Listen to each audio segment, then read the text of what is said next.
Muy buenos días, mi nombre es Miguel Francisco Arévalo, soy licenciado en la carrera de Arqueología de la Universidad Tecnológica de El Salvador y actualmente me desempeño como investigador, consultor medioambiental, socioeconómico y cultural, y pues también estoy capacitado para realizar excavaciones arqueológicas en el país. Bueno, mi tema de investigación principal que he realizado hasta el momento se llama procesos de alimentación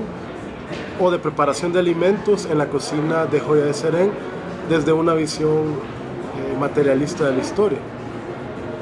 El objetivo principal de esta investigación era profundizar en el análisis que había realizado la arqueóloga estadounidense Mobley Tanaka en los años 90, justamente en el sitio Joya de Serén. Ella había logrado descifrar a partir de los restos arqueológicos encontrados en la cocina que justamente esta estructura estaba especializada para esta realización cotidiana importante en el sitio de Joya de Serén, o importante para la comunidad de aquel entonces. Y es importante porque es la primera estructura que se encuentra completamente adaptada, o que su registro arqueológico dice sin mayor duda que esto se trataba de una cocina. Ahora, mi tema de investigación se enfocaba en hacer una crítica a la interpretación de Mobley Tanaka, realizada en los años 90. No tanto una crítica como para descartar lo que ella había realizado en su interpretación, sino una crítica en el sentido filosófico del concepto, que significa profundizar en el conocimiento de dicha estructura.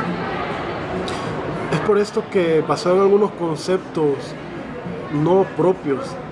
de la arqueología, sino que provenientes de la filosofía, de la economía, de la sociología,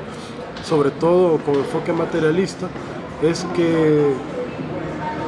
me acerco a este tema con la idea de profundizar más en el contexto, tratando de amarrar o de relacionar los instrumentos, llámense vasijas u otro tipo de instrumentos arqueológicos, dentro de una cadena necesaria de procesos que es difícil de evidenciar desde el punto de vista de la ciencia positiva, pero sí posible desde el punto de vista de una ciencia más analítica, más alejada pues, de estos conceptos positivistas que solo se basan en los hechos y no en la relación entre los hechos, que era el fin principal que yo tenía para esta investigación. ¿Qué significa hacer una investigación desde una concepción materialista? En la historia del pensamiento siempre ha existido dos tendencias macros en las que cualquier tipo de investigador y cualquier persona se sumerge. El pensamiento materialista, que parte de la materia como el principio de toda la realidad, y los idealistas, que parten de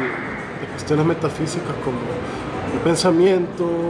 espíritus o incluso a veces fuerzas que no se comprenden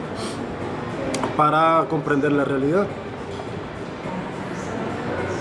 Sobre todo, la concepción materialista se basa en que la realidad no es estática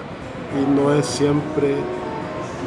igual en todas las épocas, sino que está en constante cambio. Dentro de este marco fue que realicé mi investigación, y algunos de los procesos que logramos descubrir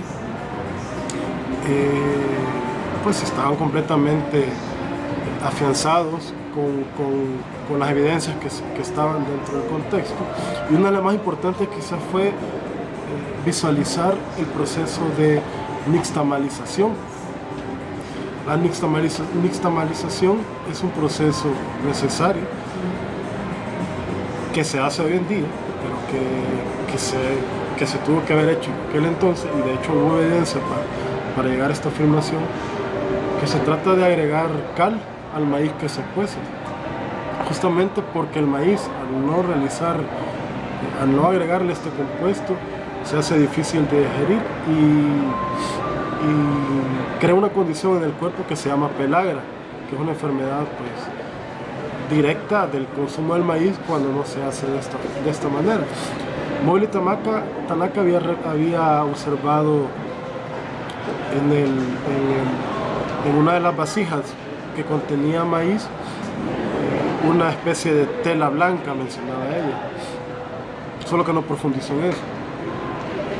Parte de la investigación fue llegar a esa conclusión, que era parte de la nixtamalización, justamente por la obligatoriedad del maíz como grano, como alimento que es, en pasar necesariamente por este proceso para ser consumido. Esta es una de las conclusiones importantes a las que llegamos. Pues otro de los procesos importantes que profundizamos, que quizás ya los había visualizado Mowgli Tanaka, pero lo que quisimos hacer fue explicarlos y no solo mencionarlos, fue el proceso de cocción de frijoles dentro de la cocina. Explicamos cómo se hizo y qué instrumentos dentro de la cocina se tuvieron que haber utilizado. Explicamos también el proceso de molienda de algunas semillas como de cacao, achiote y chile que se encontraban dentro del contexto. Pues básicamente las conclusiones a las que llegamos fue que de hecho sí, el contexto puede ser interpretado bajo la noción de procesos de preparación de alimentos y no como simple cocina, como le había explicado Mowgli Tanaka, sin dar mayor explicación de cómo se realizaban estos procesos alimenticios dentro de esta estructura.